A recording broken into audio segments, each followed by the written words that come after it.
ಕನ್ನಡ ನಟ, ನಿರ್ದೇಶಕ ರಾಜ್ ಬಿ ಶೆಟ್ಟಿ ತಮ್ಮ ಅದ್ಭುತ ಪಾತ್ರಗಳಿಂದ ಪರಭಾಷಾ ಫಿಲ್ಮ್ ಮೇಕರ್ಸ್ ಗಮನ ಸೆಳೆದಿದ್ದಾರೆ.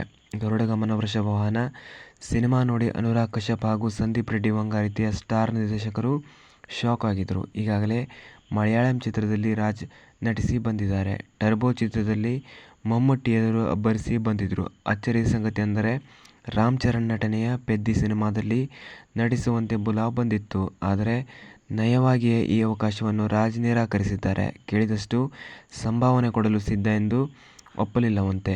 ಬುಚ್ಚಿಬಾಬು ನಿರ್ದೇಶನದ ಪೆದ್ದಿ ಬಹಳ ನಿರೀಕ್ಷೆ ಹುಟ್ಟುಹಾಕಿದೆ. ಸೆಂಚುರಿ ಸ್ಟಾರ್ ಶಿವರಾಜ್ ಕುಮಾರ್ ಕೂಡ ಜಬರ್ದಸ್ತ್ ಪಾತ್ರದಲ್ಲಿ ಈ ಸಿನಿಮಾದಲ್ಲಿ ಬಣ್ಣ ಹಚ್ಚಿದ್ದಾರೆ. ಸುಕುಮಾರ್ ಶಿಷ್ಯ ಬುಚ್ಚಿಬಾಬು ಈಗಾಗಲೇ ಉಪೇನ ಸಿನಿಮಾ ಮಾಡಿ ಸಕ್ಸಸ್ ಕಂಡಿದ್ದಾರೆ. ಅವರ ಎರಡನೇ ಸಿನಿಮಾ ಪೆದ್ದಿ ಬಹುಕೋಟಿ ವೆಚ್ಚದಲ್ಲಿ ಪ್ಯಾನ್ ಇಂಡಿಯಾ ಮಟ್ಟದಲ್ಲಿ ನಿರ್ಮಾಣ ಆಗ್ತಾ ಇದೆ. ರಾಮನವಮಿ ಸಂಭ್ರಮದಲ್ಲಿ ಬಂದಿದ್ದ Peddi first short teaser super hit ಆಗಿದೆ. ಸಿನಿಮಾ ಮೇಲೆ ನಿರೀಕ್ಷೆ ಹೆಚ್ಚುವಂತೆ ಮಾಡಿದೆ. ಚಿತ್ರದಲ್ಲಿ 90ರ ದಶಕದ ಕತೆ ಹೇಳಲಾಗ್ತಾ ಇದೆ. ಪೆದ್ದಿ ಸಿನಿಮಾದ ಪ್ರಮುಖ ಪಾತ್ರಕ್ಕೆ ರಾಜ್ ಬಿ ಶೆಟ್ಟಿ ಅವರನ್ನು ನಿರ್ದೇಶಕರು ಸಂಪರ್ಕ ಮಾಡಿದ್ರಂತೆ. ಬರೋಬ್ಬರಿ 100 ದಿನಗಳ ಕಾಲ್ ಶೀಟ್ ಕೇಳಿದ್ರಂತೆ. ಆದರೆ ಕನ್ನಡದಲ್ಲಿ ವಿಭಿನ್ನ ಸಿನಿಮಾಗಳನ್ನು ಮಾಡುತ್ತಿರುವ ರಾಜ್ ಬಿ ಶೆಟ್ಟಿಗೆ ಯಾಕೋ ಪಾತ್ರ ಇಷ್ಟವಾಗಲಿಲ್ಲ ಅನಿಸುತ್ತದೆ. ಅದಕ್ಕೆ ನಟಿಸೋಕೆ ಒಲ್ಲೆ ಎಂದಿದ್ದಾರೆ. ಕನ್ನಡದಲ್ಲೇ ಒಳ್ಳೊಳ್ಳೆ ಸಿನಿಮಾಗಳನ್ನು ರಾಜ್ ಮಾಡ್ತಾ ಇದ್ದಾರೆ. ತಮ್ಮ ಬ್ಯಾನರ್ನಲ್ಲಿ ವಿಭಿನ್ನ ಪ್ರಯತ್ನಗಳಿಗೆ ಕೈ ಹಾಕಿದ್ದಾರೆ. ಅದನ್ನೆಲ್ಲ ಬಿಟ್ಟು ಪೆದ್ದಿ ಸಿನಿಮಾದಲ್ಲಿ ನಟಿಸೋಕೆ ಯಾಕೋ ಅವರು ಮನಸ್ಸು ಮಾಡ್ತಂತೆ ಕಾಣ್ತಾ ಇಲ್ಲ. ದೊಡ್ಡ ಬಜೆಟ್ ಬಿಗ್ ಸ್ಟಾರ್ ಕಾಸ್ಟ್ನ ಮಾತ್ರಕ್ಕೆ ನಟಿಸೋಕೆ ಒಪ್ಪಿಕೊಳ್ಳಲು ಆಗುವುದಿಲ್ಲ.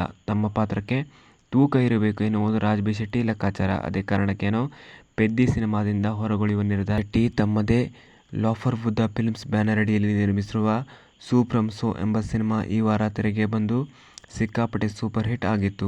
ಜೆ.ಪಿ. ತಮ್ಮಿನಾಡು ಈ ಸಿನಿಮಾಗೆ ಕತೆ ಬರೆದು ಆ್ಯಕ್ಷನ್ ಕಟ್ ಹೇಳಿದ್ರು. ಈಗಾಗಲೇ ಮಂಗಳೂರಿನಲ್ಲಿ ಸಿನಿಮಾ ಪ್ರೀಮಿಯರ್ ಶೋ ನಡೆದು ಭರ್ಜರಿ ರೆಸ್ಪಾನ್ಸ್ ಕೂಡ ಗಿಟ್ಟಿಸಿಕೊಂಡಿದೆ. ಈ ವಾರ ಸಿನಿಮಾ ರಾಜ್ಯಾದ್ಯಂತ ತೆರೆಗೆ ಬಂದು ಧೂಳೆಬ್ಬಿಸಿದೆ ಬಾಕ್ಸ್ ಆಫೀಸ್ನಲ್ಲಿ. ಇನ್ನುಳಿದ 45 ಸಿನಿಮಾದಲ್ಲಿ ರಾಜ್ ನಟಿಸ್ತಾ ಇದ್ದಾರೆ. ಆಗಸ್ಟ್ ಕೊನೆ ವಾರದಲ್ಲಿ ಸಿನಿಮಾ ತೆರೆಗೆ ಬರುವ ಸಾಧ್ಯತೆ ಇದೆ. ಈ ಸಿನಿಮಾದಲ್ಲಿ ಶಿವರಾಜ್ ಕುಮಾರ್ ಇದ್ದು ಅರ್ಜುನ್ ಜನ್ಯ ನಿರ್ದೇಶನ ಮಾಡ್ತಾ ಇದ್ದಾರೆ.